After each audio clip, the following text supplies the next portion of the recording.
मैं तभी चैन की नींद सो पाता था जब पड़ोस के शादीशुदा जोड़े की जिंदगी चुपके से देख लेता था। नई जगह शिफ्ट होने के पहले ही दिन मुझे दीवार में एक छोटा सा छेद मिला। उस छेद से सामने वाले घर की एक औरत जिसका नाम आचेन था, उसकी पर्सनल लाइफ दिखाई देती थी। आचेन अभी काफी जवान थी। उसका चेहरा गोरा और साफ था। लगता था कि उसके पास कोई नौकरी नहीं थी। दिन भर घर में फिल्में देखती रहती, कभी कभी बाहर निकल जाती। घर पर रहते हुए वह बहुत बेफिक्र रहती थी। अक्सर गुलाबी रंग का नाइट सूट पहनती थी। वह बेहद खूबसूरत थी, ऐसी खूबसूरती जिसे एक बार देखने के बाद भूलना मुश्किल हो। आचेन का पति नीचे एक छोटा रेस्टोरेंट चलाता था जिसका नाम लाओ वांग बिल्डिंग था। मोहल्ले वाले उसे लाओ वांग कहते थे। लाओ वांग जन्म से ही किसी शेफ जैसा दिखता था। उम्र 40 साल से ऊपर थी, चौकोर चेहरा था और हर किसी से मिलते वक्त हंसता रहता था। हर रात ठीक 11:30 बजे वह घर लौटता, नहाता, बिस्तर पर जाता और फिर आचेन के साथ पति पत्नी वाला समय बिताता। वह आचेन से बहुत प्यार करता था, बल्कि कह सकते हैं कि उसके लिए पूरी तरह दीवाना था। ये उस तरह का समर्पण था जो एक आदमी अपनी पत्नी के लिए करता है। उसके लिए हर रात सिर्फ उन दोनों की होती थी। आचेन उसकी नजर में दुनिया की सबसे परफेक्ट औरत थी। मैं हर दिन अंधेरे में छिपकर उन्हें देखता था। मेरे और उनके बीच सिर्फ 3 से 4 मीटर का फासला था। मेरी नजर में दुबली पतली और लंबी आचेन मोटे तगड़े लाओ वांग के बगल में ऐसी लगती थी जैसे किसी विशाल भेड़िए के पास खड़ी एक छोटी मुर्गी। वे लोग अक्सर रात 1 बजे तक जागते रहते और फिर लाइट बंद करके सो जाते, लेकिन मुझे हमेशा नींद आने में दिक्कत होती थी। शांत अंधेरे में मेरी आंखों के सामने बार बार आचेन का चेहरा घूमता रहता। वह मेरे बहुत करीब थी, सिर्फ एक दीवार की दूरी पर, लेकिन साथ ही इतनी दूर भी थी कि शायद मैं पूरी जिंदगी में भी उसे छू नहीं सकता था। मैं जैसे अपना होश खो चुका था। हर दिन उस दीवार के पीछे की दुनिया मुझे अपनी तरफ खींचती रहती थी। लाओ वांग और आचेन मेरे लिए किसी टीवी सीरीज की तरह थे जो हर दिन तय समय पर मेरी आंखों के सामने आ जाते थे। लेकिन धीरे धीरे मुझे महसूस हुआ कि इन दोनों के बीच कुछ गड़बड़ है। उनके बीच लगभग कोई बातचीत नहीं होती थी। लाओ वांग सुबह जल्दी निकल जाता और देर रात लौटता। बिजनेस का काम बहुत मुश्किल था। तर्क के हिसाब से देखा जाए तो उसके पास बताने के लिए बहुत सी बातें होनी चाहिए थी, लेकिन आचेन ने भी कभी उससे ज्यादा बात नहीं की। सबसे ज्यादा हैरानी मुझे इस बात पर होती थी कि आचेन जैसी खूबसूरत लड़की किसी अमीर आदमी से शादी कर सकती थी, या कम से कम किसी अच्छे इंसान से। लेकिन लाओ वांग मोटा था।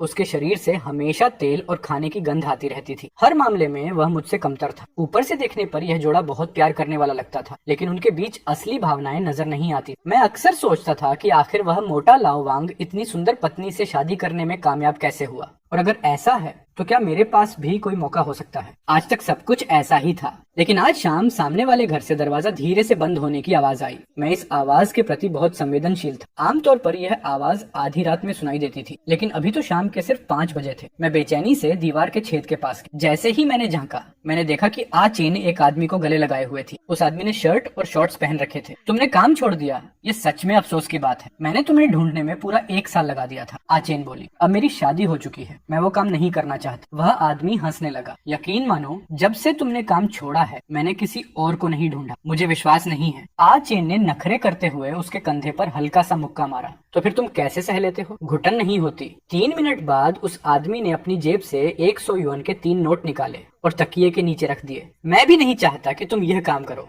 मुझे लगता है इस दुनिया में कोई भी तुम्हारे लायक नहीं है। आचेन ने पैसे लेने से मना नहीं किया। उसने प्यार से उस आदमी के कपड़े ठीक किए, उसे गले लगाया, चूमा और दरवाजे तक छोड़ने गई। उसी पल मुझे सब समझ आ गया। जो लोग बिजनेस करते हैं वे वैसे ही बहुत चालाक होते हैं, और छोटे बिजनेस करने वाले तो उससे भी ज्यादा। लाओ वांग समाज के सबसे निचले तबके में मेहनत करके अपनी रोजी कमाता था। उसे आचेन मिली, लेकिन आखिरकार आचेन भी कोई खास औरत नहीं थी। उसका अतीत धूल मिट्टी और बदनाम जगहों से जुड़ा हुआ था। चाहे वह कितनी भी सुंदर क्यों न हो, समाज उसे इज्जतदार औरत नहीं मानता। शायद लाओ वांग की नजर में आचेन के साथ एक बार समय बिताना भी 300 युआन कमाने के बराबर था। इसीलिए वह हर रात का एक भी मौका नहीं छोड़ना चाहता था, और आचेन हर बार पूरे मन से उसका साथ देती थी। लेकिन शायद वह सिर्फ उसके पुराने पेशे की आदत थी। हो सकता है आचेन पैसों के लिए या फिर अकेलेपन की वजह से आखिरकार अपने पुराने काम की तरफ लौट आई थी। शाम के 5 बजे वही समय था जब लाओ वांग के रेस्टोरेंट में सबसे ज्यादा भीड़ होती थी। मुझे लगा कि आचेन ये सब उससे छिपाकर कर रही। लाओ वांग भले ही मोटा था, लेकिन उसका खाना बहुत स्वादिष्ट था।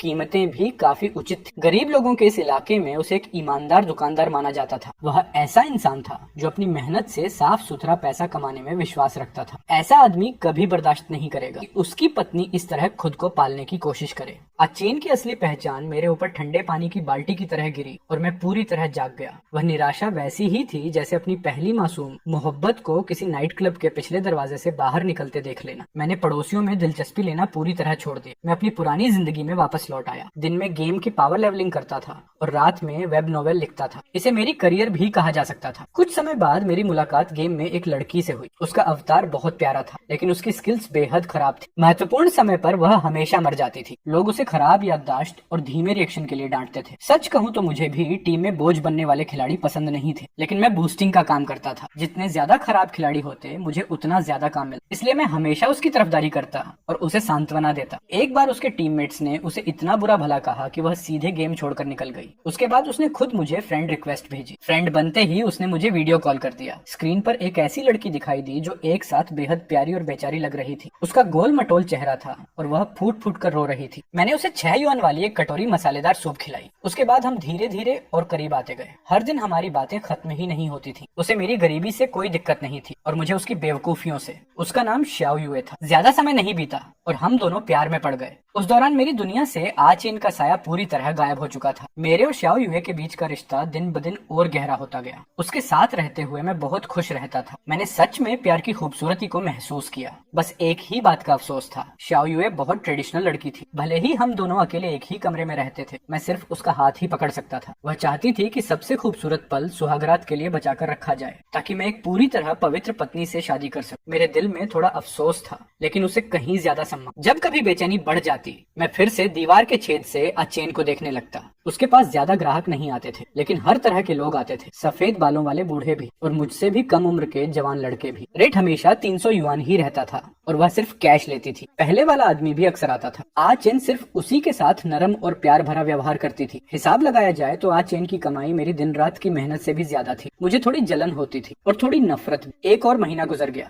आखिरकार श्याओ युए ने मुझे किस करने की इजाजत दे दी। वह बहुत नर्वस थी। उसने आंखें कसकर बंद कर ली और खोलने की हिम्मत नहीं की। फिर उसने बड़े गंभीर अंदाज में कहा, इस जिंदगी में अगर शादी करूंगी तो सिर्फ तुमसे। मैं इतना भावुक हो गया कि पागल होने वाला था। मैं हमेशा सोचता था कि मेरे जैसे इंसान को कभी गर्लफ्रेंड नहीं मिलेगी। मैंने कभी कल्पना भी नहीं की थी कि इतनी प्यारी लड़की खुद मुझसे शादी करने की बात करेगी। फिर उसने कहा, मैंने हमारे बारे में घर वालों को बता दिया है। उसके माता पिता किसान थे। वे ज्यादा बोलने वाले लोग नहीं थे। शादी की सारी जिम्मेदारी उसके बड़े भाई को दे दी गई थी। मैंने तुरंत उससे वादा किया, मैं जरूर तुम्हारा अच्छे से ख्याल रखूंगा और तुम्हारे भाई की बात भी मानूंगा। हम साथ मिलकर अच्छी जिंदगी जीएंगे। इतना सुनकर उसने खुद आगे बढ़कर मुझे किस किया, फिर मुझे अपनी बाहों में भरकर बहुत देर तक लगाए रखा। बहुत देर तक। 2 दिन बाद उसके भाई का फोन आया। उसने फोन मुझे दे दिया। फोन के दूसरी तरफ उसके भाई ने कहा कि वह हमारे रिश्ते का पूरी तरह समर्थन करता है। बस मैं श्याओ युए का अच्छे से ख्याल रखूं तो वे मुझे परिवार का हिस्सा मान लेंगे। लेकिन उनकी एक शर्त थी, मुझे 1,88,000 युआन का दहेज तैयार करना हो। जैसे ही पैसे तैयार हो जाएं, मैं शादी का प्रस्ताव लेकर आ सकता हूँ। मेरे चेहरे का तनाव देखकर श्याओ युए जल्दी से समझाने लगी। उसने कहा कि उनके गाँव में दहेज का स्टैंडर्ड रेट 2,88,000 युआन है। उसके भाई ने पहले ही 1,00,000 युआन कम कर दी और शादी के बाद यह पूरा पैसा वह वापस हमारे छोटे से परिवार में ले आएगी। उसे हमारी स्टार्टअप कैपिटल की तरह इस्तेमाल किया जाएगा। 1,88,000 युआन बहुत ज्यादा नहीं था, लेकिन मेरे लिए यह रकम जुटाना लगभग नामुमकिन था।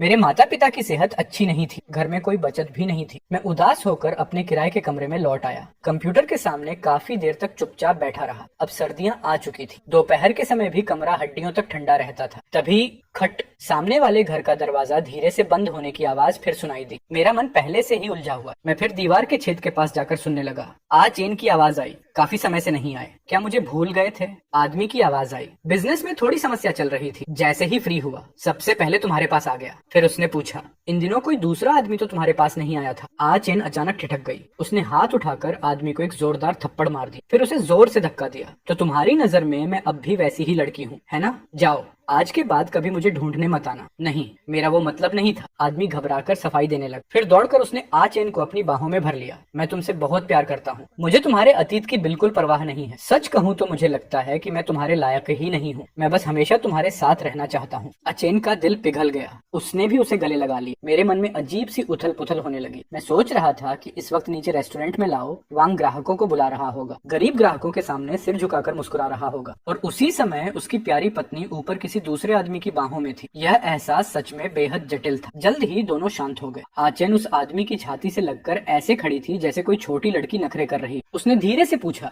काम कैसा चल रहा है? आदमी बोला, मैं खुद का बिजनेस शुरू करना चाहता हूँ। अभी एक बहुत अच्छा मौका मिला है। अगर सब ठीक रहा तो कई गुना ज्यादा पैसा कमाऊंगा। बस थोड़ी कैपिटल की कमी है। अचेन ने पूछा, कितने पैसों की कमी है? कम से कम 2 लाख युआन। बेशक जितना ज्यादा हो उतना अच्छा। अचेन ने बिना झिझक कहा, मैं तुम्हें दे दूंगी। आचेन की बात खत्म होते ही वह आदमी खुशी से बिस्तर से उछल पड़ा और आचेन को कसकर गले लगा लिया। जब मैं पैसा कमा लूंगा तो तुम्हें यहाँ से ले जाऊंगा। हम शंघाई जाएंगे, शेनजेन जाएंगे या जहाँ भी तुम रहना चाहो। मैं तुम्हारे अलावा किसी और से शादी नहीं करूंगा। अचेन ये सुनकर बहुत भावुक हो गई। उसने आदमी की छाती से लगकर उसे कसकर पकड़ लिया। मैं इस दिन का बहुत समय से इंतजार कर रही हूँ। ऐसी जिंदगी मैं अब सच में और नहीं सह सकती। आदमी ने उसे दिलासा दिया, तुम चिंता मत करो, यह पैसा मुझ में इन्वेस्ट होते ही हम जरूर अमीर बन जाएंगे। आचेन बोल, ये दहेज का पैसा है और मेरी सारी बचत। तुम मुझे धोखा बिल्कुल मत देना। कल मैं बैंक जाकर पैसे निकालूंगी, परसों आकर ले जाना। आदमी के जाने से पहले आचेन ने उसे फिर आवाज दी। लाओवांग ने दहेज का पैसा और घर की सारी बचत अचेन को सौंप दी थी, लेकिन आचेन उसी पैसे से अपने एक ग्राहक को खुश करने की तैयारी कर रही थी। जब मैंने यह सोचा और फिर याद आया कि मैं खुद श्याओ युए से शादी करने के लिए 1,88,000 युआन भी नहीं जुटा पा रहा हूँ, तो अचानक मुझे आक्यांग से जलन होने लगी। लाओवांग के लिए मुझे अन्याय महसूस हो रहा था। उसी समय मेरे मन में एक अंधेरा ख्याल पैदा हुआ। अगली सुबह आचेन और लाओवांग घर से निकल गए। करीब दोपहर में आचेन वापस लौटी। उसके हाथ में एक बैग था। उसने 3 लाख युआन नकद 3 कागजी थैलों में बांटे और दरवाजे के पास रखे फ्रिज के नीचे छिपा दी। वह फ्रिज लाओवांग पहले सामान रखने के लिए इस्तेमाल करता था। रेस्टोरेंट में भी ऐसा ही एक फ्रिज। यह वाला शायद पुराना होकर हटाया जा चुका था। जैसे ही उसने पैसे छिपाए, फोन बज उठा। आचेन, मैंने कुछ नए पकवान बनाए हैं, नीचे आकर टेस्ट करके बताऊं? जी ठीक है पतिदेव, मैं अभी आती हूँ। वैसे भी लंच का समय हो गया था। अचेन के नीचे जाते ही मैं चुपचाप खिड़की से उसके घर में घुस गया। मैंने तीनों कागजी थैले निकाल लिए और फौरन वापस अपने कमरे में लौट आया। मुझे पता था कि मैं अपराध कर रहा हूँ, लेकिन मैं दांव लगा रहा था कि आचेन इस मामले को बड़ा नहीं बनाएगी। अगर मैं जीत गया तो आचेन को सजा मिलेगी और शायद मैं श्याओ युए से शादी करने लायक पैसा भी जुटा लूंगा। अगर हार गया तो आगे क्या होगा इसकी कल्पना भी नहीं कर सकता था। आखिर मैंने सोचना ही छोड़ दिया। घबराते हुए कमरे में बैठा रहा। कुछ देर बाद पैसे वाले बैग को रसोई की अलमारी के नीचे छिपा दिया। पूरा दोपहर आचेन घर वापस नहीं आई। रात देर से वह और लाओवांग साथ में घर लौटे। घर में घुसते ही लाओवांग बोला, मैं नहाने जा रहा हूँ, तुम बिस्तर पर मेरा इंतजार करना, कपड़े मत उतारना। आचेन ने बहुत पतले कपड़े पहन रखे थे। उसकी टांगे खुली हुई थी और वह अभी भी गर्मियों जैसी आकर्षक लग रही थी। किस्मत अच्छी थी कि आचेन सिर्फ फोन पर मैसेज कर रही थी। उसने एक बार भी फ्रिज के नीचे नहीं देखा। उस रात उनके बीच जो कुछ भी हुआ उसमें मेरा बिल्कुल मन नहीं था। मैं सिर्फ यही चाहता था कि वे जल्दी सो जाएं और लाइट बंद कर दें। अगली सुबह आक्यांग आया। कुछ देर साथ समय बिताने के बाद वह बेचैनी से पूछने लगा, पैसे कहाँ हैं? अचेन थोड़ी नाराज हो गई और मुंह फुलाकर चुप रही। आक्यांग ने काफी देर तक उसे मनाया। कभी शादी का वादा किया, कभी कहा कि वह सिर्फ उसी से प्यार करता है। तब जाकर आचेन ने फ्रिज के नीचे इशारा किया। 3 लाख युआन सब तुम्हारे लिए हैं। आक्यांग ने खुशी से उसे चूम लिया। जान, मैं तुमसे बहुत प्यार करता हूँ। यह कहकर वह जमीन पर लेटकर फ्रिज के नीचे तलाशने लगा, लेकिन अगले ही पल उसका चेहरा बदल गया। कुछ नहीं है। आचेन चौंक गई। असंभव, मजाक मत करो। आक्यांग बोला, सच कह रहा हूँ, यकीन नहीं है तो खुद देख लो। आचेन घुटनों के बल नीचे झुकी, फ्रिज के नीचे झांका और अगले ही पल वहीं धम्म से बैठ गई। उसने अपना सीना पकड़ लिया। पैसे कहाँ गए? आक्यांग शक भरी नजरों से उसे देखने लगा। ये सवाल तो मुझे तुमसे पूछना चाहिए। आचेन घबराकर बोली, मैंने खुद अपने हाथों से वहाँ रखे थे, फिर गायब कैसे हो सकते हैं? आक्यांग का चेहरा तुरंत बदल गया। उसने अपने कपड़े ठीक किए। समझ गया, तुम मेरे साथ खेल खेल रही हो। आचेन लगभग रो पड़ी। नहीं, मैं सच में 3 लाख युआन निकाल कर लाई थी। सारा पैसा बैग में था और मैंने खुद फ्रिज के नीचे रखा था। तभी आक्यांग ने जोरदार थप्पड़ उसके चेहरे पर मार दिया। आचेन चीख उठी और बिस्तर पर गिर गई। हरामजादी, मुझसे खेल रही है। आक्यांग ने बेल्ट निकाल ली और बेरहमी से उसे मारने लगा। मैं कॉन्ट्रैक्ट तक साइन कर चुका हूँ। पैसे कहाँ हैं? आखिर पैसे कहाँ हैं? कुछ ही वारों के बाद आचेन जमीन पर घुटनों के बल गिर गई। वह आक्यांग की टांग पकड़कर लगातार गिड़गिड़ाने लगी, लेकिन आक्यांग पूरी तरह पागल हो चुका था। उसने बेल्ट फेंक दी। एक हाथ से आचेन की गर्दन पकड़ ली, जैसे कोई मुर्गी का बच्चा उठाता है, वैसे उसे खींचकर खिड़की तक ले गया। वह खिड़की सीधे नीचे लाओवांग के रेस्टोरेंट की तरफ खुलती थी। अगर लाओवांग बस एक बार सिर उठाकर देख लेता तो अपनी पत्नी को किसी दूसरे आदमी के हाथों अपमानित होते देख सकता था। आक्यांग नीचे सड़क की ओर इशारा करके घुर्राया।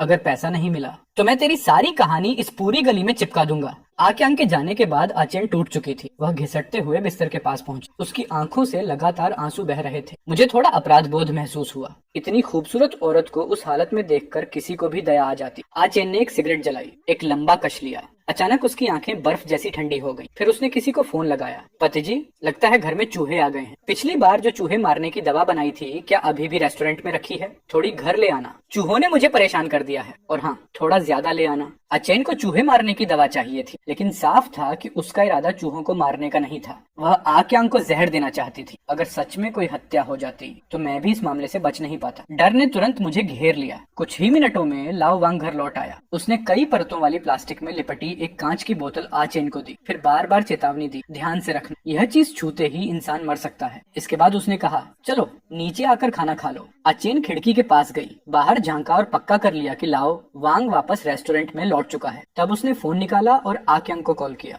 आक्यांग, मुझसे गलती हो गई। मुझे बस डर था कि तुम मुझे छोड़ दोगे, इसलिए मैंने तुमसे झूठ बोला। पैसे मैंने सच में निकाल लिए हैं। आज शाम आकर ले जाना। मैं तुम्हारे बिना नहीं रह सकती। मैं सिर्फ तुमसे शादी करना चाहती हूँ। आक्यांग कुछ देर चुप रहा, फिर बोला, ठीक है, मैं आ जाऊंगा। मैं भी तुमसे प्यार करता हूँ। बस मैं यह बर्दाश्त नहीं कर पाया कि जिस इंसान से सबसे ज्यादा प्यार करता हूँ वही मुझे धोखा दे। मैं जल्दी से अपने कमरे में वापस घुस गया। तीनों कागजी बैग निकाले, आचेन के बाहर जाने का इंतजार किया। फिर दोबारा चुपके से उसके घर गया और पैसे वापस उसी जगह फ्रिज के नीचे रख दिए। सब कुछ करने के बाद मैं अपने कमरे में लौट आया, गेम खेलने लगा और खुद को शांत करने की कोशिश करने लगा। शाम के 5 बजे आक्यांग फिर आ गया। आचेन ने उसे कोका कोला की एक बोतल दी, लेकिन उसने नहीं पी। उसने आचेन को गले लगाकर कहा, माफ करना, मुझसे गलती हो गई। मुझे इतना गुस्सा नहीं करना चाहिए था, लेकिन मैं सच में। आचेन ने धीरे से जवाब दिया, मुझे पता है, मैं भी तुमसे प्यार करती हूँ। पैसे भी तुम्हारे हैं और मैं भी तुम्हारी हूँ। आक्यांग ने उसके गाल पर किस किया, फिर बेसब्री से पूछा, पैसे कहाँ हैं? आचेन ने नखरे करते हुए कहा, इतनी भी क्या जल्दी है? आक्यांग अब और इंतजार नहीं कर सकता। वह खुद ही हर जगह ढूंढने लगा, तकिया, बेडसाइड कैबिनेट, अलमारी। बहुत जल्दी उसकी नजर फ्रिज पर जाकर रुकी। आचेन वहीं खड़ी उसे देखती रही। जैसा कि उम्मीद थी, आक्यांग ने फ्रिज के नीचे से तीनों कागजी बैग निकाल लिए। 3 लाख युआन, इन पर इतना तेल कैसे लग गया? फिर उसने खुशी से कहा, आचेन, मैं तुमसे बहुत प्यार करता हूँ। आचेन के हाथ से कोका कोला की बोतल गिर गई। बोतल बिस्तर के किनारे से टकराई और फर्श पर फैल गई। आक्यांग बोला, जब मैं अमीर बन जाऊंगा तब तुमसे शादी करने आऊंगा। फिर उसने जल्दी जल्दी कपड़े पहने, दरवाजा खोला और गायब हो गए। आचेन वहीं स्तब्ध खड़ी रह गई। उसके मन में सिर्फ एक सवाल था, पैसे वापस कैसे आ गए? ज्यादा समय नहीं बीत, लाओ वांग की मकान मालिक से जोरदार बहस हो गई। वह गुस्से से भरा हुआ घर लौटा और आते ही चिल्लाने लगा, कहा था ना कि 10 साल तक किराया नहीं बढ़ेगा। सिर्फ 3 साल हुए हैं और अब किराया बढ़ाना चाहता है, वो भी 2 गुना। आचेन पानी का एक गिलास लेकर आई। गुस्सा मत करो पति जी, आपके पास हुनर है, आप कहीं भी पैसा कमा सकते हैं। लाओ वांग ने गिलास लिया और जोर से जमीन पर पटक दिया। मैं अब किराए की दुकान में बिजनेस नहीं करूंगा, मैं खुद दुकान खरीदूंगा। हमारी सारी बचत निकालो, मैं अब भी जाकर दुकान खरीदूंगा, फिर देखता हूँ कौन हमें परेशान करता है। आचेन यह सुनकर वहीं जड़ हो गई। लाओ वांग फिर गरजा, जाओ, अभी भी यहाँ खड़ी क्या कर रही हो? आचेन ने दरवाजा बंद कर दिया। कुछ देर बाद घर के अंदर से चीजें टूटने फूटने की आवाजें आने लगी। मैं खुद को रोक नहीं पाया, दीवार के छेद से झांका। मैंने देखा कि लाओ वांग ने आचेन को जमीन पर दबा रखा था और लगातार थप्पड़ मार रहा था। हरामजादी, पैसे कहाँ हैं? मैंने तुझे कोठे से निकाल कर घर लाया था, पैसे कहाँ हैं? आचेन के बाल बिखरे हुए थे। वह इतनी बुरी तरह पिट चुकी थी कि विरोध करने की हिम्मत भी नहीं कर पा रही थी। लाओ वांग ने पास रखा सब्जी काटने वाला चाकू उठा लिया। उसने चाकू आचेन की गर्दन पर रख, फिर एक वार किया। आचेन जोर से चीखी। उसका पूरा शरीर जैसे बिजली लगने की तरह कांप उठा। चाकू बिस्तर के किनारे में धंस गया। आचेन को चोट नहीं लगी थी, लेकिन लाओ वांग ने फिर से चाकू उठा लिया। मैं डर के मारे कांप गया। जल्दी से अपने कमरे में भागा, कंप्यूटर ऑन किया, गेम खोल लिया, लेकिन मेरा पूरा शरीर लगातार कांप रहा था। ये सोचकर कि मेरे बगल वाले कमरे में सिर्फ एक दीवार की दूरी पर शायद मर्डर होने वाला है। मुझे खुद पर भी हैरानी हो रही थी कि मैंने आखिर ऐसी जगह किराए पर ली ही क्यों। धुंधली सी हालत में मुझे आचेन की एक दर्दनाक चीख सुनाई। उसके बाद सब कुछ शांत हो गया, कोई आवाज नहीं। समय धीरे धीरे गुजरता रहा। मैं हिलने की हिम्मत नहीं कर रहा था, सांस लेने तक से डर लग रहा था। तभी ठक ठक ठक ठक कोई दरवाजा खटखटा रहा था। मुझे लगा मेरा दिल गले से बाहर निकल जाएगा। खटखटाने की आवाज लगातार जारी रही। मैंने खुद को शांत दिखाने की कोशिश करते हुए पूछा, कौन है? बाहर से जवाब आया, सामने वाले घर का लाओ वांग हूँ, जरा इंतजार करो। मैंने पूरी कोशिश की कि खुद को शांत कर सकूं। मैंने हेडफोन पहन लिए और तभी दरवाजा खोला। भाई वांग, इस समय आप दुकान पर नहीं हैं। लाओ वांग के चेहरे पर कोई भाव नहीं। क्या मैंने तुम्हें परेशान कर दिया? मैंने अपने बड़े हेडफोन की तरफ इशारा किया। मैं गेम खेल रहा था, हेडफोन लगाए हुए थे। अगर आप दरवाजा नहीं पीटते तो मुझे कुछ सुनाई ही नहीं देता। लाओ वांग ने मेरी बात पर ध्यान नहीं दिया। वह सीधे अंदर चला गया। मैं उसके पीछे पीछे मुस्कुराते हुए बोला, आइए आइए, घर में सिर्फ मैं ही रहता हूँ, थोड़ा बिखरा हुआ है। लाओ वांग ने पूरे कमरे का चक्कर लगाया, फिर बालकनी में जाकर देखने लगा। आखिर उसकी नजर रेलिंग पर जाकर रुकी। उसने हाथ बढ़ाकर रेलिंग की एक छड़ पकड़ी और पूरी ताकत से खींचा। लेकिन रेलिंग बिल्कुल नहीं हिली। फिर उसने मेरी तरफ देखकर पूछा, तुम्हारी बालकनी में इतना सामान रखा है, इससे तुम्हें परेशानी नहीं होती? मैं बोला, मैं तो कभी बालकनी में जाता ही नहीं, नीचे से बहुत बदबू आती है। मैं तो खिड़की भी टेप से बंद करने की सोच रहा हूँ। ये पुरानी बिल्डिंग थी। उत्तर की तरफ लाओ वांग की फास्ट फूड वाली गली थी। दक्षिण की तरफ नीचे कचरा प्रोसेसिंग स्टेशन था। गंदे पानी और सड़े हुए कचरे की बदबू लोगों का जीना मुश्किल कर देती थी। पूरी बिल्डिंग के लोगों ने अपनी दक्षिण वाली बालकनियां लगभग बंद कर रखी थी। हम दोनों की बालकनियों के बीच सिर्फ एक रेलिंग का फासला था। लाओ वांग ने सिर हिलाया। ठीक है, कोई परेशानी नहीं तो अच्छी बात है। फिर वह कमरे में वापस आ गया। उसकी नजर मेरे कंप्यूटर स्क्रीन पर गई। स्क्रीन पर अभी अभी खत्म हुए गेम का रिजल्ट दिख रहा था। बड़े अक्षरों में लिखा था, गेम ड्यूरेशन 26 मिनट। लाओ वांग कुछ पल स्क्रीन देखता रहा। मैंने भौहें सिकोड़ते हुए पूछा, भाई वांग, कोई काम था क्या? वह हंस पड़ा। क्या काम? कहते हैं दूर के रिश्तेदार से अच्छा पास का पड़ोसी होता है। मैं तुम्हें खाने पीने के लिए बुलाने आया हूँ। मैंने मोबाइल देखा। अभी शाम के 5 बजे से थोड़ा ही ज्यादा हुआ था, लेकिन इस समय तो आपकी दुकान में सबसे ज्यादा भीड़ होती है ना? लाओ वांग हंसकर बोला, दुकान पर कर्मचारी हैं, चलो कहीं और बैठकर पीते हैं। मैंने कहा, ठीक है, धन्यवाद। मैं उसके साथ नीचे उतर गया। हम फास्ट फूड वाली गली से निकलकर कुछ 100 मीटर दूर एक बीबीक्यू रेस्टोरेंट में जाकर बैठ गए। लाओ वांग ने खुद ही कबाब और बियर ऑर्डर कर दी। फिर अचानक पूछा, तुम मेरी पत्नी से मिले हो? मेरा दिल धक से रह गया। मैंने सिर झुकाकर कहा, एक बार कॉरिडोर में मिला था।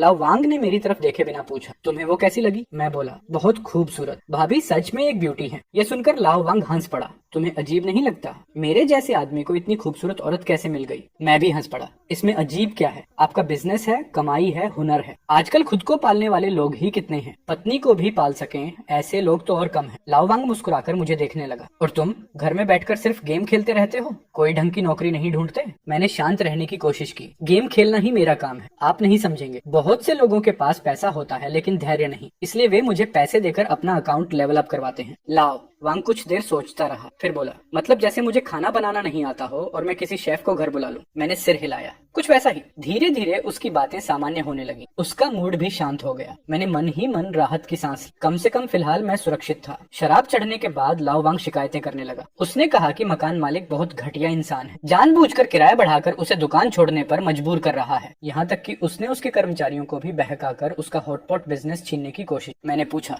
तो अब आप क्या करेंगे? उसने कहा, मैं यहाँ का लोकल नहीं हूँ, स्थानीय लोगों से लड़ नहीं सकता। शायद गांव वापस चला जाऊं और बिजनेस छोड़ दूं। लेकिन मैं सच्चाई जानता था। वह भागने की तैयारी कर रहा था। मैं बोला, ऐसा कैसे हो सकता है? फिर इस इलाके के लोगों को खाना कहाँ मिलेगा? हम लोग रात 11 बजे तक पीते रहे, फिर घर लौट आए। घर पहुंचकर मैंने मुख्य दरवाजा अंदर से लॉक कर दिया, फिर चुपचाप दीवार के छेद के पास गया। लाओ वांग बिस्तर पर बैठा सिगरेट पी रहा था। उसकी नजर कमरे में रखे बड़े फ्रीजर पर टिकी हुई थी। कमरे में उसके अलावा कोई नहीं था। एक सिगरेट खत्म होने के बाद उसने फ्रीजर का ढक्कन खोला। अंदर से गुलाबी कपड़े पहनी हुई एक बांह दिखाई दी। लाओ वांग बिना पलक झपकाए अंदर देखता रहा। उसके चेहरे पर न कोई भावना थी, न कोई दया, बस डरावनी ठंडक थी। अगले दिन लाओ वांग के हॉटपॉट रेस्टोरेंट के बाहर एक नोटिस लगा हुआ था, घर में कुछ जरूरी काम है, कुछ दिनों के लिए दुकान बंद रहेगी। एक मूविंग कंपनी की गाड़ी नीचे आकर रुकी। कई मजदूर उसके घर में गए, बड़े बड़े बैग बाहर निकाले गए, यहाँ तक कि वह बड़ा फ्रीजर भी उठा ले गए। और फिर लाओ वांग ऐसे गायब हो गया जैसे कभी था ही नहीं। किसी ने नहीं पूछा कि वह कहाँ गया। किसी ने यह भी नहीं पूछा कि वह अपनी पत्नी को साथ क्यों नहीं ले गया। मेरी उम्मीद से भी जल्दी जिंदगी फिर सामान्य हो गई। कभी कभी इंसान ऐसे ही होते हैं, चाहे घटना कितनी भी बड़ी क्यों ना हो। वक्त गुजरने के बाद सब बीती बात बन जाती है। जल्द ही लाओ वांग की दुकान की मरम्मत शुरू हो गई। पुराना बोर्ड उतार दिया गया,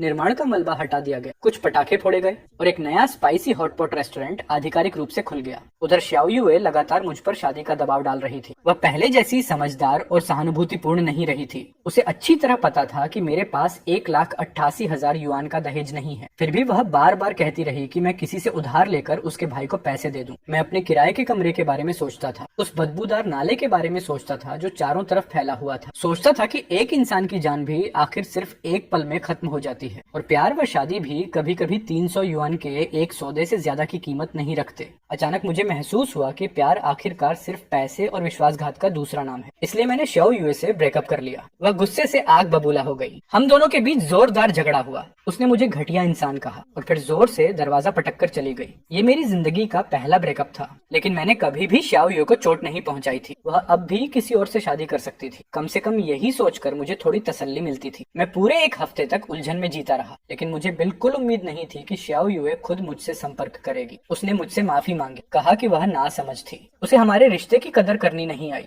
उसने यह भी बताया कि उसने अपने परिवार से बात कर ली है। उसका परिवार अब दहेज नहीं मांगेगा, न घर चाहिए न गाड़ी चाहिए। चाहिए, बस मैं उससे अच्छा व्यवहार करूं, इतना ही काफी। वह मुझसे जरूर मिलना चाहती थी। मेरा दिल पिघल गया। आखिर वह मेरा पहला प्यार थी। मुझसे मिलते ही वह दौड़कर मेरी बाहों में आ गई। उसने कहा, मैं अकेले नहीं रहना चाहती, बहुत अकेलापन लगता है, मैं तुम्हारे साथ रहना चाहती। उसके बेबस और मासूम चेहरे को देखकर मैं पूरी तरह हार गया। उसी रात हमारे बीच शारीरिक संबंध बने। मैंने अपना किराए का घर एजेंट के जरिए सबलेट पर दे दी। अपनी सारी बचत सिगरेट, शराब और तोहफों पर खर्च। फिर श्याओ युए को लेकर उसके गांव गया ताकि उसके माता पिता से मिल सकूं। सब कुछ उम्मीद से ज्यादा आसान रहा। उसके माता पिता ने कोई शर्त नहीं रखी। उन्होंने हमारी शादी के लिए तुरंत हाँ कर दी। श्याओ युए पूरे समय एक शर्मीली लड़की की तरह सिर झुकाए रही। मैंने उसके बड़े भाई को घर पर नहीं देखा। सुना कि वह शहर में काम कर रहा है। ये मेरे लिए अच्छी बात थी। कम से कम एक टोकने वाला इंसान कम हो गया। उसके बाद हम मेरे गाँव गए। मेरे माता पिता श्याओ युए को देखकर बहुत खुश हुए। वे बोले, लड़की का चेहरा भरा भरा है, भविष्य में जरूर बेटा पैदा करेगी। 1 महीने बाद हमारी शादी हो गई। मेरी उम्र तक आते आते मेरे पास कुछ भी नहीं था,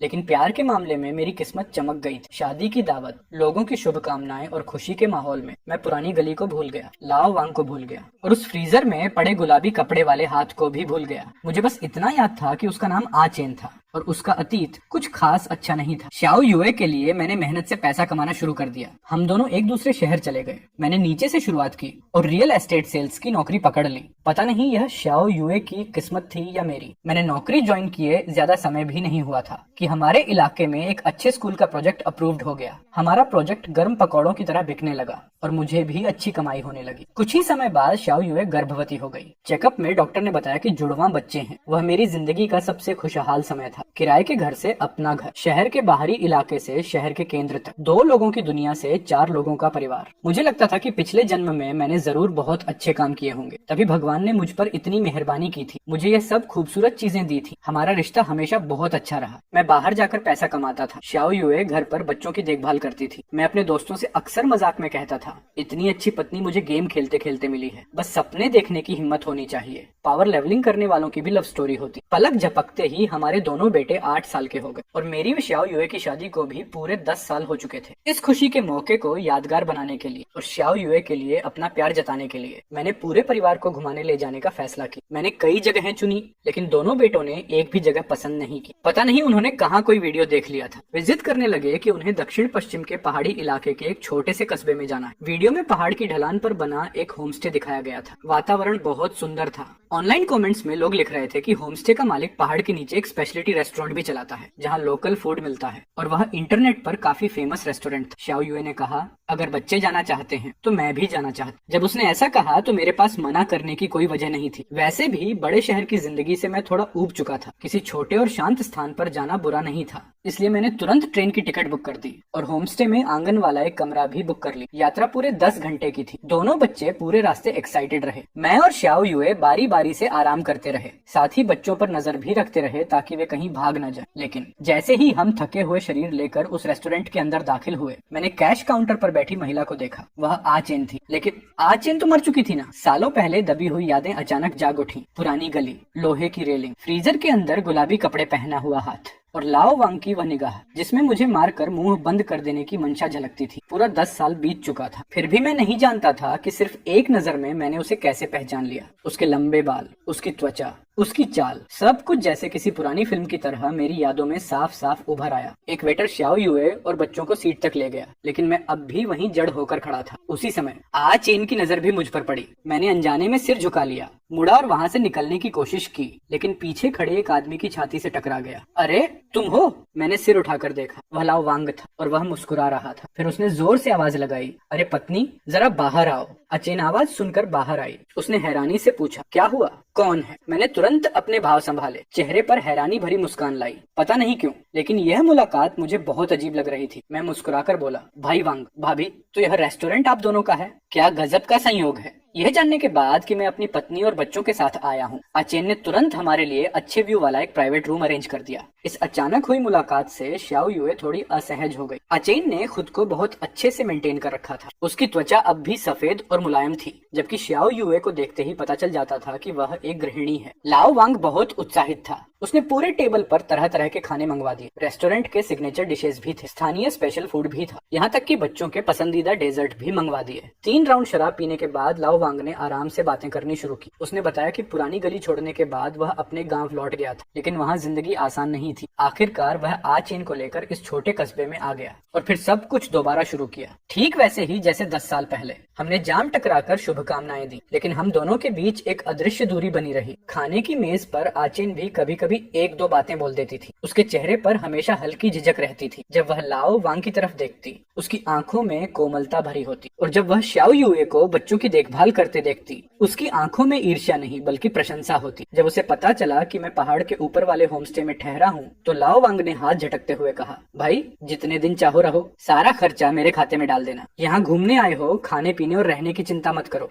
उसी समय मेरा बड़ा बेटा अचानक रोने लगा। श्याओ युए ने शर्माते हुए कहा, पूरा दिन सफर किया है, बहुत थक गया है। भाभी, क्या आप हमें होमस्टे तक छोड़ सकती हैं? मुझे रास्ता ठीक से याद नहीं है। मैं भी उनके साथ जाने ही वाला था, लेकिन श्याओ युए ने धीरे से मेरा हाथ पकड़ लिया। फिर धीमी आवाज में बोली, आप और भाई वांग पुराने परिचित हो, इतने साल बाद मिले हो, थोड़ी देर और बैठकर बातें कर लो। मैं बच्चों को लेकर पहले चली जाती हूँ, भाभी को परेशान कर रही हूँ। आ चेन मुस्कुराई, कोई बात नहीं, मुझे ये दोनों बच्चे बहुत पसंद हैं। तुम लोगों की किस्मत बहुत अच्छी है। श्याओ युए दोनों बच्चों को लेकर आ चेन के साथ बाहर चली गई। कमरे में सिर्फ मैं और लाओ वांग रह गए। लाओ वांग का चेहरा शराब से लाल हो चुका था। उसने मेरा हाथ पकड़ ली। भाई, हम दोनों की जिंदगी आसान नहीं रही। मैंने कभी नहीं सोचा था कि इस जिंदगी में फिर से मुलाकात होगी। हम लगभग 20 मिनट और पीते रहे। फिर आ चेन का फोन आया। लाओ वांग ने स्पीकर ऑन कर दिया। आ चेन बोली, सुनो जी, आपसे पूछे बिना मैंने देवर जी का कमरा बदल दिया है। जो कमरा उन्होंने बुक किया था वह पूर्वी आंगन में था। वहाँ बाहर एक बड़ा हॉर्नेट नेस्ट है। मुझे डर था कि बच्चे डर जाएंगे, इसलिए मैंने उन्हें टेरेस वाले कमरे में शिफ्ट कर दिया है। लाओ वांग ने सहज स्वर में कहा, ठीक है, मैं अभी भाई को लेकर आ रहा हूँ। उसी पल मुझे अचानक लाओ वांग से थोड़ी जलन हुई। जब भी आचेन उससे बात करती थी, उसकी आवाज बेहद नरम और विनम्र हो जाती थी। यहाँ तक कि उसमें हल्की सी झिझक भी होती थी, मानो कोई रानी नहीं बल्कि महल की कोई कॉन्कुबिन बड़े ध्यान से सम्राट से बात कर रही हो। रास्ते में लाओ वांग मुझे बताने लगा, पहाड़ पर बने ये सारे घर मैंने खुद रेनोवेट किए हैं। जो आंगन वाला कमरा तुमने पहले बुक किया था, उसके बाहर सच में हॉर्नेट नेस्ट। मैं किसी को बुलाकर हटवाने वाला था।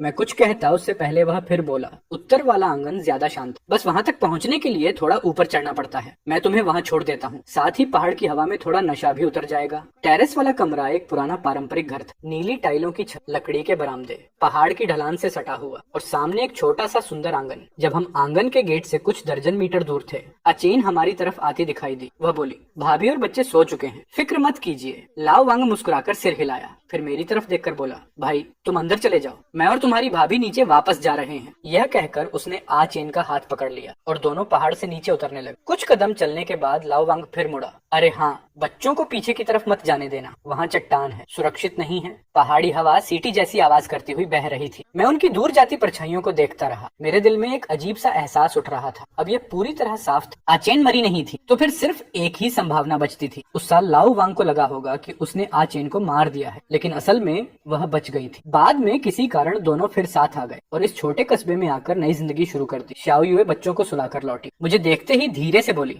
आवाज कम करो, बच्चे अभी अभी सोए हैं। वह हमेशा ऐसी ही थी, हमेशा परिवार और बच्चों को सबसे पहले रखती थी। आचेन चाहे कितनी भी खूबसूरत क्यों ना हो, वह श्याओ युए की बराबरी नहीं कर सकती थी। अगले कुछ दिनों तक हमारा परिवार बच्चों को लेकर पूरे कस्बे में घूमता रहा। कस्बा बहुत छोटा था, एक नदी, एक पुरानी सड़क और चारों तरफ फैले हुए पहाड़। बच्चे बहुत खुश थे। उन्होंने पहले कभी ऐसी नदी और पहाड़ों वाली खूबसूरत जगह नहीं देखी थी, जैसे उन्हें कोई नई दुनिया मिल गई हो। वे लगातार दौड़ते भागते और खेलते रहते थे, लेकिन श्याओ युए कुछ परेशान सी लग रही थी। पूरा दिन उसका मन कहीं और रहता, चेहरे पर हमेशा एक हल्का सा दुख छिपा रहता था। हमारे आने के दूसरे दिन ही लाओ वांग और आ चेन कहीं बाहर चले गए। रेस्टोरेंट के कर्मचारियों ने बताया कि वे पहाड़ों में जंगली सामान और स्मोक्ड मीट खरीदने गए हैं। हर सीजन उन्हें 2-3 बार जाना पड़ता है और हर बार 3 से 5 दिन लग जाते हैं। लेकिन जाने से पहले लाओ वांग ने खास हिदायत दी थी कि हमारे चारों लोगों का सारा खाना पीना उसके खाते में लिखा जाए। हमें कोई पैसा देने की जरूरत नहीं थी। उसने यह भी कहा था कि उनके लौटने के बाद हमें पहाड़ों से लाई गई हर्बल वाइन जरूर पिलाएगा। धीरे धीरे हम पहाड़ों की जिंदगी के आदी आदी होने लगे। हर सुबह सूरज निकलते ही घूमने निकल जाते और शाम को आंगन में बैठकर पहाड़ों की शांति का आनंद लेते।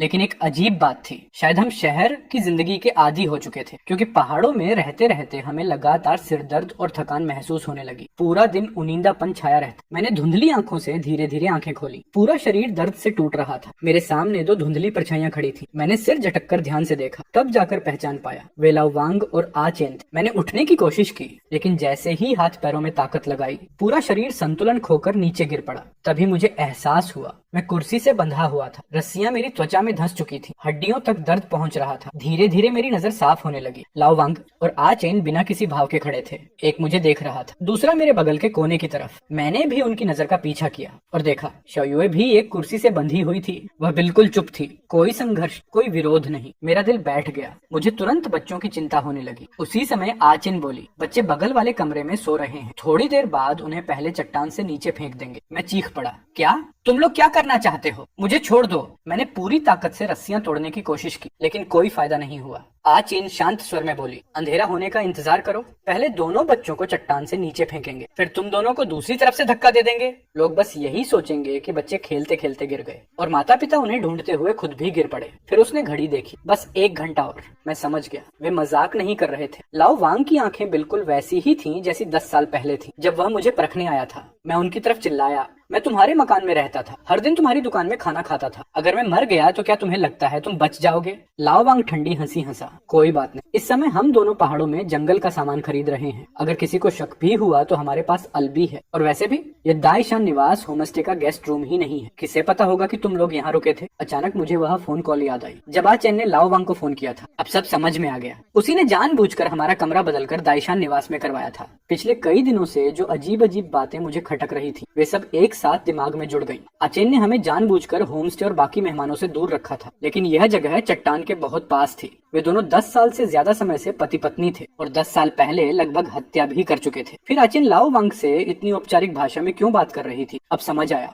वह पति पत्नी की बातचीत नहीं थी, वह पहले से तय किया हुआ सिग्नल था। और उस रात खाने के दौरान लाओ वांग ने एक बार भी नहीं बताया था कि अगले दिन उसे पहाड़ों में जाना है। इतने खराब पहाड़ी रास्तों पर जाने वाला आदमी आखिर किसी ऐसे पड़ोसी के साथ क्यों इतना पीता जिसे उसने 10 साल से नहीं देखा था? अचानक फिर वही थकान मुझ पर हावी होने लगी। दाईशान निवास में आने के बाद से यह थकान लगातार बढ़ रही थी। पहले मैंने सोचा था कि सफर की वजह से ऐसा हो रहा है या शायद मौसम सूट नहीं कर रहा, लेकिन अब सब साफ था। मुझे ड्रग दिया जा रहा था। मैं निराश होकर चिल्लाया, तो तुम लोगों ने सब पहले से प्लान कर रखा था, लेकिन क्यों? 10 साल बीत चुके हैं, अब भी मेरे साथ ऐसा क्यों कर रहे हो? अचेन ने बगल में बैठी शाओ युए की तरफ इशारा किया। उसकी आवाज में तिरस्कार भरा हुआ था। ये सवाल अपनी पत्नी से पूछो कि वह हजारों किलोमीटर दूर से मुझे ढूंढने क्यों आई है। मैंने शाओ युए की तरफ देखा। वह अब भी बिल्कुल शांत बैठी थी, अजीब तरह से शांत। जो औरत हमेशा बच्चों को अपनी जान से ज्यादा प्यार करती थी, वह इस समय जरा भी विरोध नहीं कर रही थी। यहाँ तक कि उसकी आंखों में भी कोई बदलाव नहीं था। अचेन धीरे धीरे मेरी तरफ आई, फिर मेरे सामने बैठ गई। उसकी आवाज में व्यंग्य भरा था। तुम नहीं बोलोगे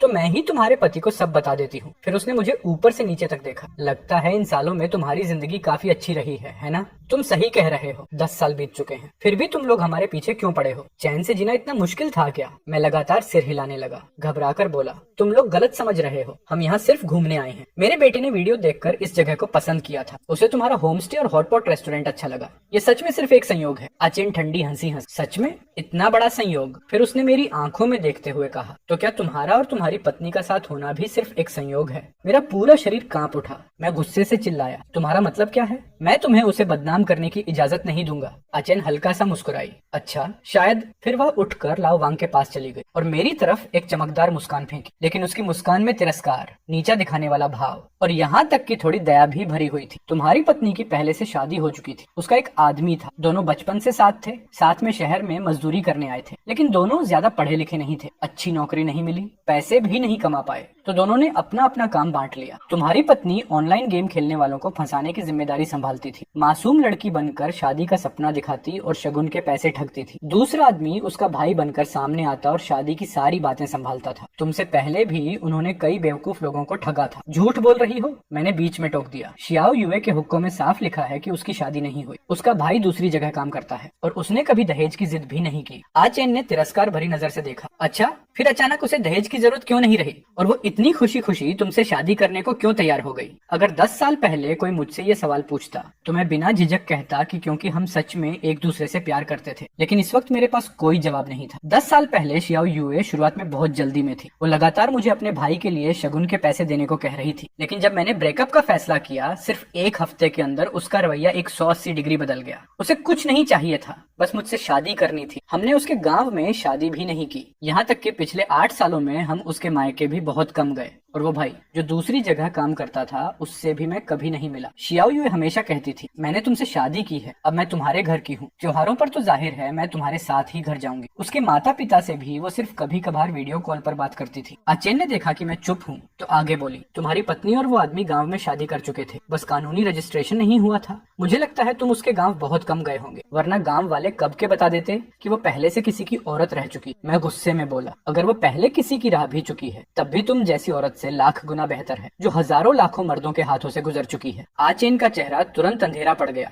उसकी आंखों में हत्या जैसी ठंडक भर गई। मैं फिर हंस पड़ा। क्या तुम्हारे पति को पता है? पता है कि तुम घर में धंधा करती थी? पता है कि तुम्हारी एक बार की कीमत 300 युआन थी? लाओ वांग चुपचाप मेरे सामने आया और मुझे एक जोरदार थप्पड़ मार दिया। मैं तुम्हें उसे बेइज्जत करने की इजाजत नहीं दूंगा, मैंने थूक उगलते हुए मजाक उड़ाया। तो तुम दोनों ने भी काम बांट रखा था क्या? भाभी ऊपर ग्राहकों से पैसे लेती थी और मालिक वांग नीचे चौकीदारी करता था। कोई हैरानी नहीं कि तुमने रेस्टोरेंट बंद कर दिया। आखिर भाभी की कमाई तुम्हारे हॉटपॉट बेचने से कहीं ज्यादा तेज थी। लाओ वांग गुस्से में मुझे मारने ही वाला था कि आ चेन ने हाथ बढ़ाकर उसे रोक लिया। ये जानबूझकर हमें भड़का रहा है। मैं फिर हंसा। मालिक वांग, क्या तुम्हें अब तक नहीं पता कि तुम्हारी बीवी ने जिस्म बेचकर काफी पैसे कमाए थे? क्या तुम्हें पता है उसने तुम्हारे पैसे किसे दिए थे? पूरे 3 लाख युआन। सोचो, उतने पैसे कमाने के लिए तुम्हें कितने हॉटपॉट बेचने पड़ते। मैंने फिर आ चेन की तरफ देखा। और उसने तुम्हें मारने की भी कोशिश की थी, है ना? क्या बात है, तुम्हारा शरीर इतना मजबूत हो गया कि चाकू भी कुछ नहीं बिगाड़ पाया। लाओ, वांग ने चुपचाप एक कपड़ा निकालकर मेरे मुंह में ठूंस दिया। तुझे काफी कुछ पता है। आचेन धीरे धीरे शियाओ यूए के पास गई और उंगली से उसकी ठुड्डी ऊपर उठाई।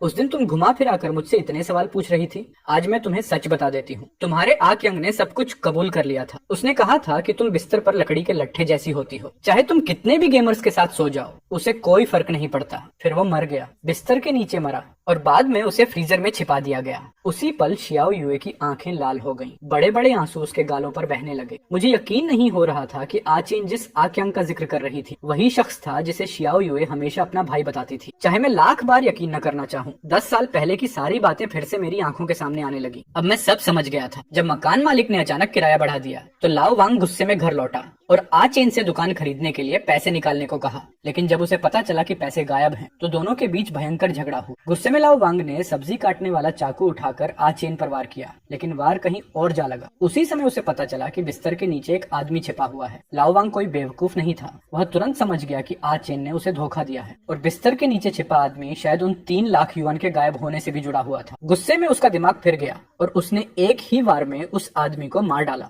हत्या करने के बाद लाओ वांग धीरे धीरे शांत हुआ। फिर उसके अंदर डर पैदा हुआ। आचेन के प्रति उसकी नफरत धीरे धीरे सतर्कता में बदल गई। एक खूंखार आदमी और एक चालाक औरत। उसी पल दोनों ने एक दूसरे से हाथ मिला लिया और साथ मिलकर लाश ठिकाने लगाने का फैसला किया। उस साल लाओ वांग मेरे घर इसलिए नहीं आया था कि मुझ पर शक करे। वो तो जानबूझकर मुझे बाहर ले गया था ताकि आचेन को सबूत मिटाने का समय मिल सके। आचेन ने खून साफ किया, आक्यांग के कपड़े उतारे, उसकी लाश फ्रीजर में ठूंस दी, फिर खुद मर्दों जैसे कपड़े पहनकर चुपके से पुराने मोहल्ले से निकल गई। जब लाओ वांग घर बदल चुका तब दोनों आराम से फिर मिल गए। शियाओ यूए ने अचानक मुझसे शादी करने की जिद इसलिए की क्योंकि उसे पता चल गया था कि आक्यांग गायब हो चुका है। उसे मालूम था कि ठगी करना जुर्म है। अगर कभी मामला खुल गया तो सिर्फ मैं ही उसे बचा सकता था। इसलिए मेरी पत्नी बन जाना उसके लिए मजबूरी का फैसला था। सारी बातें इतनी अच्छी तरह मेल खा रही थी कि मेरे पास यकीन न करने की कोई वजह नहीं बची थी। 10 साल की हमारी शादी, बच्चे और अनगिनत खूबसूरत यादें थी, लेकिन शियाओ यूए के दिल में आक्यांग कभी नहीं मिटा। मैं पागलों की तरह सिर हिलाने लगा, गले में दबे हुए दर्द भरी चीखें निकलने लगी और घूर कर आचेन को देखने लगा। आचेन आगे बढ़ी और मेरे मुंह में ठूंसा हुआ कपड़ा निकाल दिया। मैं कड़वी हंसी हंसते हुए शियाओ यूए की तरफ देखने लगा। तो तुमने मुझसे शादी सिर्फ इसलिए की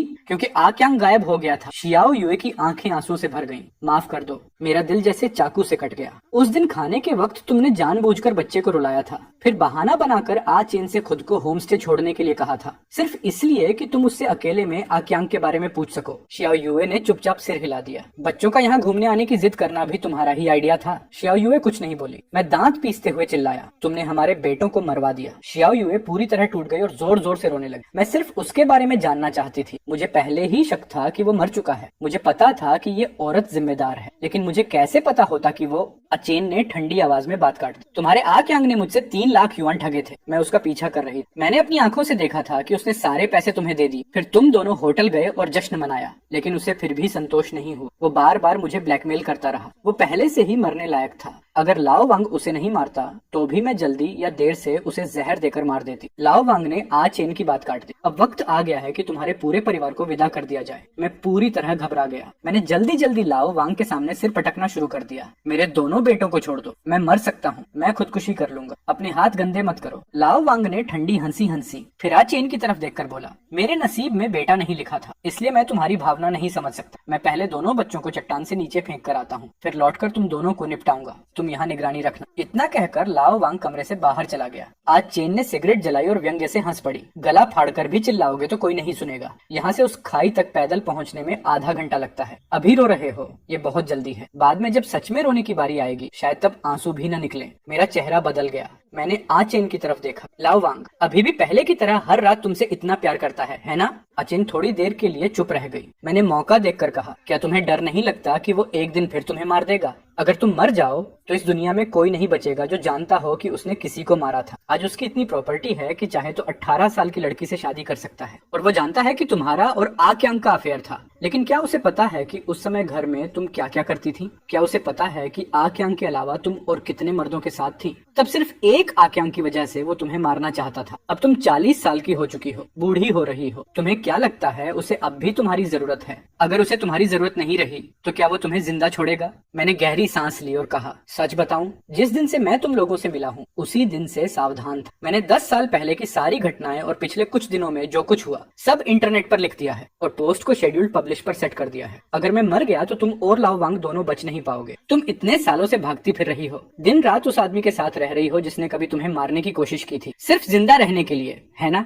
अचेन, अब तुम्हारे पास कोई दूसरा रास्ता नहीं है। तुम बस लाओ वांग के शरीर से चिपकी हुई एक परछाई हो। तुम्हारे पास बचने का सिर्फ एक ही रास्ता है। आचेन अचानक चीख पड़ी। मेरे दिल में उम्मीद की एक किरण जगी। मेरे लगातार सवालों ने आखिरकार उसके मन में डर पैदा कर दिया था। मैं जल्दी से बोला, मुझे खोल दो। हम दोनों मिलकर लाओ वांग का पीछा करेंगे, मेरे बेटों को बचाएंगे, फिर उसे मार देंगे। तुम मेरे साथ बड़े शहर चलो, वही जिंदगी जियो जो हमेशा चाहती थी। अचेन ने भौहें सिकोड़ ली। तुम मजाक कर रहे हो क्या? मैं तुम्हें खोल दूं ताकि तुम लाओ वांग को मार दो? पागल मैं हूँ या तुम? मुझे कैसे यकीन होगा कि तुम पुलिस के पास नहीं जाओगे? मुझे कैसे यकीन होगा कि बाद में मेरा मुंह बंद करने के लिए मुझे नहीं मारोगे? मैं जोर से चिल्लाया। मैं यकीन दिला सकता हूँ, मेरे पास ऐसा तरीका है जिससे तुम जरूर भरोसा करोगी। हम दोनों इस पहाड़ी नरक से निकल सकते हैं। तुम लाओ वांग की सारी संपत्ति ले सकती हो। मेरे पास भी कई मिलियन की संपत्ति है। तुम्हें अब उसके सहारे जीने की जरूरत नहीं है। हम सिर्फ जिंदा नहीं रह सकते बल्कि अच्छी जिंदगी भी जी सकते हैं। 4 साल बाद प्राइमरी स्कूल के ग्रेजुएशन सेरेमोनी में मेरे दोनों बेटे उत्कृष्ट छात्रों के प्रतिनिधि के रूप में मंच पर भाषण देने पहुंचे। जैसे ही वे मंच पर आए, नीचे जोरदार तालियां गूंज उठी। बड़ा बेटा पढ़ने लगा, हम अपने पापा का धन्यवाद करते हैं। पापा की मजबूत बाहें हमारी सबसे सुरक्षित पनाह है। फिर छोटा बेटा बोला,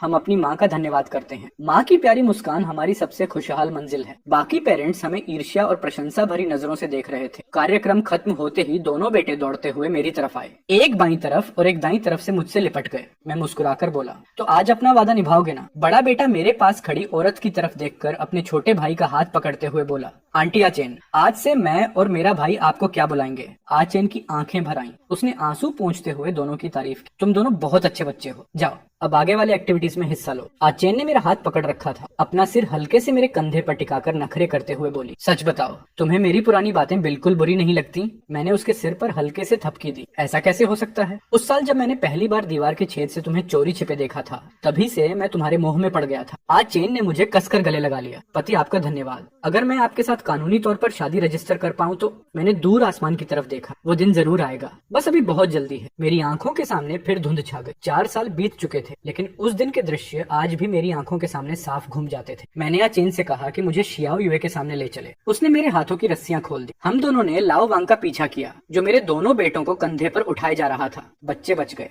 उन्हें नशीली दवा दी गई थी, इसलिए वे गहरी नींद में थे। लाओ वांग के शरीर पर पत्थर बांधे गए और हमने उसे खाई में धक्का दे दिया। उसी रात अनचेन ने पुलिस को फोन किया। पुलिस ने मुझे और बच्चों को दाई शंजू के लिविंग रूम से रेस्क्यू किया। हम सभी को बेहोशी की दवा दी गई थी। शियाओ युए मास्टर बेडरूम में मृत मिली। उसके कपड़े बिखरे हुए थे, शरीर पर चोटों के निशान थे। उसके शरीर में भी वही बेहोशी की दवा मिली और बेडशीट पर जांच के दौरान लाओ वांग की त्वचा के कण पाए गए। मैंने पुलिस को बताया। उस दिन हमारी तबीयत ठीक नहीं थी, इसलिए हम बाहर नहीं निकले। उसके बाद हम बेहोश हो गए। जब शियाओ युए की चीख सुनाई दी तभी मेरी आंख खुली। जब मैं जागा तब मैं लिविंग रूम में बंधा हुआ था। मैंने शियाओ युए को मदद के लिए चिल्लाते हुए सुना था और मुझे धुंधला धुंधला याद है कि वो बार बार मालिक वांग का नाम पुकार रही थी। अचेन ने पुलिस को बताया कि वह और लाओ वांग जंगल में वन उपज खरीदने गए थे। रास्ते में लाओ वांग बार बार नई महिला मेहमान का जिक्र कर रहा था। उसने जानबूझकर उन्हें दूर स्थित दाईशानजू में ठहराया था और रेस्टोरेंट में उनका सारा खाना भी मुफ्त कर दिया था। उस दिन दोपहर तक काम करने के बाद लाओ वांग अचानक जल्दी में निकल गया। अचेन जानती थी कि लाओ वांग औरतों के मामले में खराब आदमी था। उसे शक हुआ, इसलिए वह तुरंत वापस रेस्टोरेंट आ गई। जब कर्मचारियों ने बताया कि लाओ वांग वापस नहीं लौटा